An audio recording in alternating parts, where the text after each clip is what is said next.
Na ngayon lemon natin, dami na namang bunga guys. Oh, nakikita nyo ba yan? Oh, napakaraming bunga guys.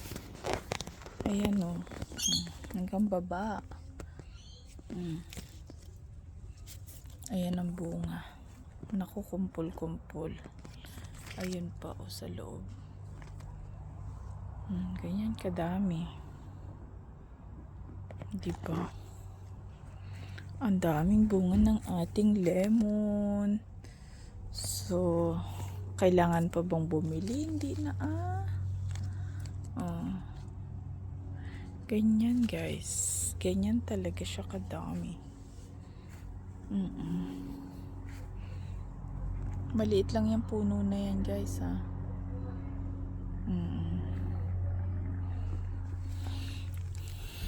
So may nahihinog, may na medyo nahuhuli yung iba. Tulad ng doon oh. Ayun oh. Ayan, kita nyo naman.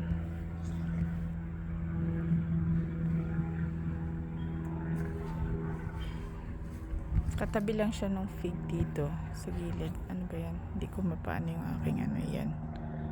Yan. Ito siya, magkatabi sila.